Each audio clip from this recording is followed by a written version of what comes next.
ఆద్య రఘురాం కాళ్ళు పట్టుకుని మమ్మల్ని క్షమించండి పెద్దనాన్న అని చెప్పి ఏడుస్తూ ఉంటుంది. ఇక అప్పుడు పద్మ అలాంటి దానివి ఎందుకు పెళ్లి చేసుకున్నావే అని చెప్పి అడుగుతూ ఉంటే మాటలు అనవసరం పద్మ, బయటకు లాగే అని చెప్పి రఘురాం అంటూ ఉంటాడు. దాంతో పద్మ ఆద్యను మెడపట్టి బయటకు గెంటపోతూ ఉంటుంది. అప్పుడు రామలక్ష్మి అడ్డుపడి ఆద్యని కింద పడకుండా పట్టుకుంటుంది. ఇక అప్పుడు రఘురాం రామ మీద మండిపడుతూ, చూడు రామ, నువ్వు కనుక మధ్యలో అడ్డు వస్తే వాళ్ళతో పాటు నువ్వు కూడా ఇంటి నుండి బయటకు వెళ్ళిపోవచ్చు అని చెప్పి రఘురాం అంటూ ఉంటాడు. రఘురాం మాటలకు అంతా కూడా షాక్ అవుతూ ఉంటారు.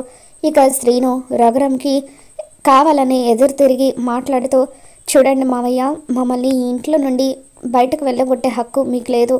ఎందుకంటే మాకు కూడా ఈ ఇంట్లో వాటా వస్తుంది.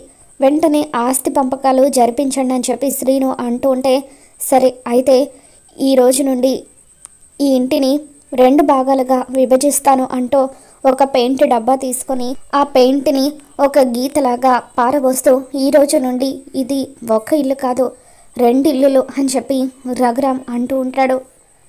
మరి ఈ వీడియో మీకు నచ్చినట్లయితే తప్పకుండా లైక్ చేయండి.